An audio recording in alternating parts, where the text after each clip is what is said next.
Hello and welcome to the first episode of Let's Build Marsh Town. And today we are building the Mage's Tower called the Guiding Light. It is essentially a giant beacon for travellers from far and wide to see so that they know Marsh Town is here. It's also the home of the Mages Guild and the City Guard. As you can see, we've already started building the walls. I'm using the builder's wand to help me build quickly, but I'm using stone brick for the most part, well, for all of it, and later on in the video I do vary what I'm using. And as you see, I've started to carve out the gateway ready for a portcullis and other parts. That's not added in this video. I start building another tower, accidentally go a bit too far with it, and then I start putting the log supports down for the walls.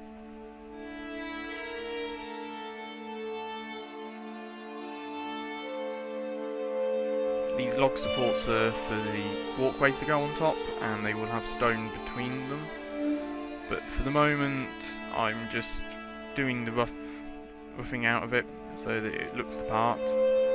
I forgot to put in some logs, so I went around and added them, and then I'm going around the back adding some extra logs and making sure everything's like all nice and neat. Now I start putting the fences on the top of the walls. Now these are only temporary as I changed my mind. As you see, we're going further down the wall with more logs and supports, and we build another platform there. That will change later in the video, which you will see, into a guard room.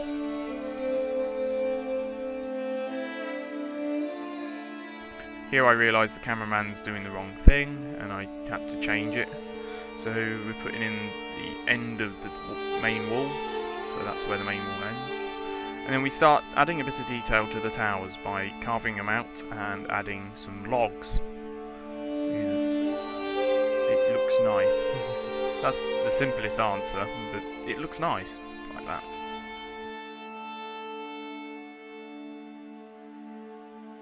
Then we come around the back and we start putting down the town wall, which faces the town.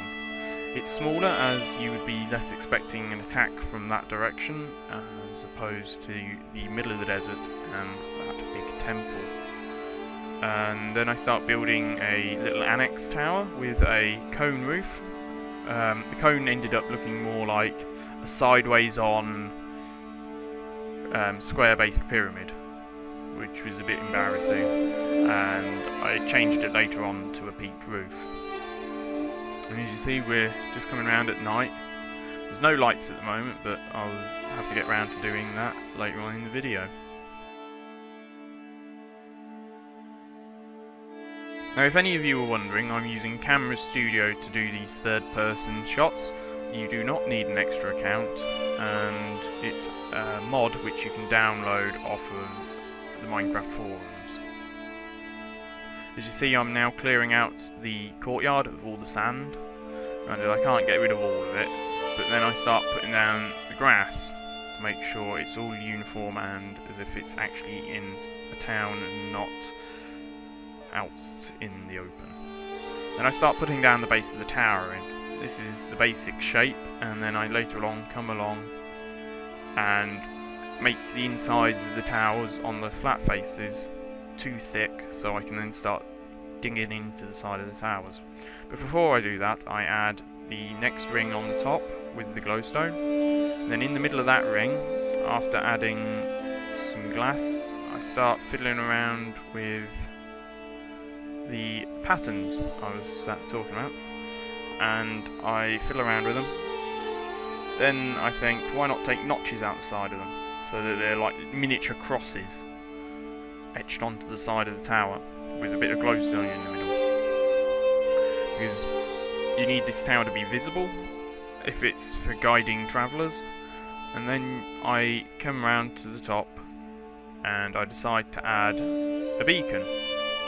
So we put down a glass base, then a cobalt base for the beacon, and then put the beacon down, so up goes the light. And then I now change that platform I said about earlier into the room.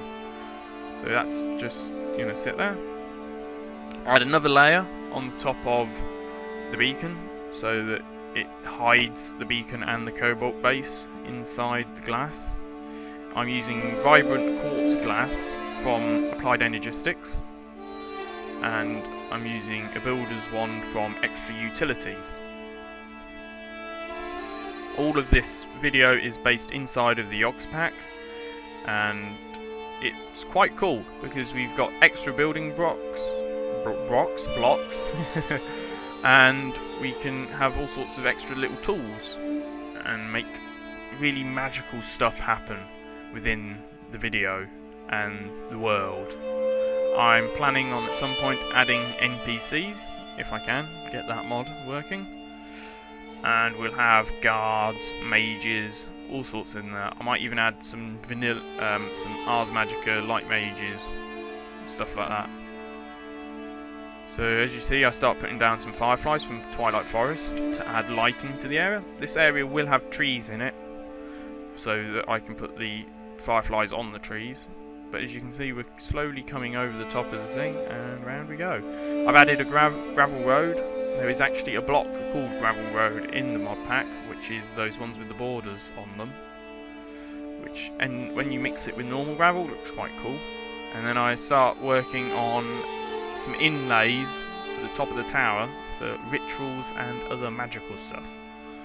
I'll have to put some elevator blocks in when I finish, and then I start toying around with fences in the notches on the sides.